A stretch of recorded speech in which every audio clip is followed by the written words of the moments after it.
they have 2 more year term for their ruling party, and so hopefully, yeah, we can get through that as early as we can. Okay.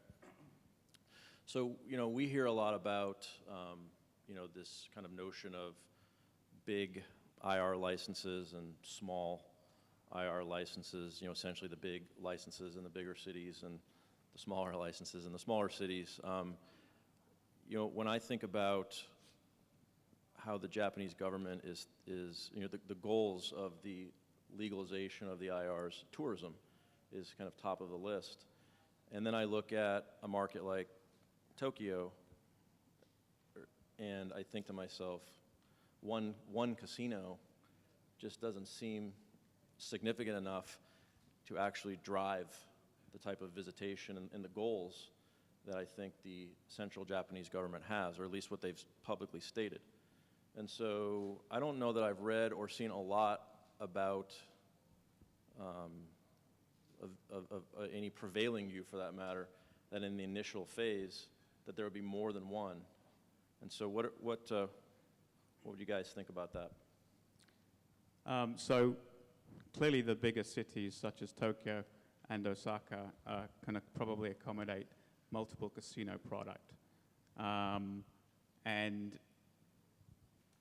it's also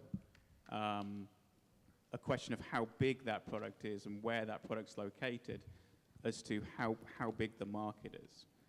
Our general view is that to maximize the opportunity for government in terms of economic development and investment and the growth of tourism, it's really important that these are absolutely standout, world-class, market-leading facilities, and therefore there are probably a number of good reasons why the promotion of a sort of cluster of product, of integrated resorts, may create the best opportunity in the big cities, particularly in Tokyo.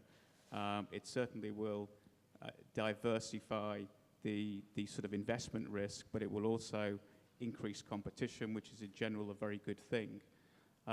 So our general view is that the clustering of these products within these large locations really does make the most sense, and they should be tied to specific goals at both the the government level, both local government and at central government level, and be linked into moving forward specific policy items.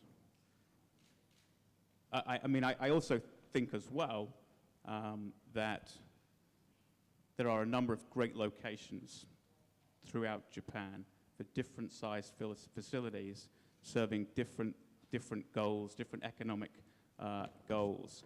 And I think that government can play a role in setting up criteria or parameters that they think are important that the IRs need to meet.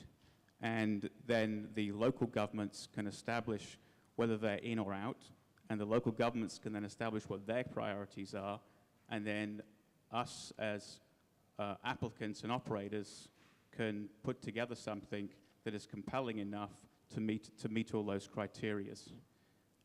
One technical point around the way the current law is written, it does talk about integrated resort zones, and so we would urge government to focus on declaring integrated resort zones, allowing local government to have some flexibility around how many specific products there might be within those zones, and allowing local government some flexibility around how they choose those.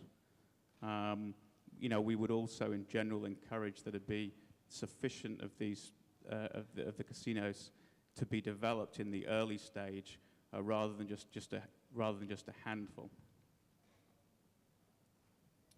Okay, if talking about the number of the licenses in one city or in another word, in one region, there is the basic concept produced by the lawmakers union, which saying that one area goes to one development and for one developer. That's the basic concept. One area, one development, and one developer. However, the lawmakers I close to, he said that that's changeable. Depends on the request of the regional government. If regional government would like to introduce 2 or 3 developers in their location, that would make the argument. But that is just the basic concept of the lawmakers union, so that could be changed. We still can have the discussion over that. Just seems that sometimes when you talk about base concepts, they seem to get forever planted in the minds of the decision makers on how it's ultimately going to play out. And so, I simply look at it just from an economic standpoint, ultimately looking at the opportunity, and then certainly just how competitive, the world is becoming for integrated resorts and competing for customers that are coming from other parts of the world. I think from a practical standpoint, one large IR in each of the 2 big cities just seems to me like a disconnect around really maximizing what the government's ultimately trying to accomplish, which is driving significant tourism. And I think the statistics that I've read, something to the effect of 10 million or so tourists visiting Japan today, with the goal to basically double it by 2020. So interesting to get your perspectives on that. Yeah. Now I just want to add one comment as well, just to the previous discussion around this notion of number. I think that government and other stakeholders have occasionally talked about the number of these. I think that talking about the number is maybe the wrong subject matter. And generally, in my view, government should be setting out clear criteria and parameters that they want these things to achieve. Let prefectures figure out whether they want to be involved, and then those prefectures that deliver applications of sufficient quality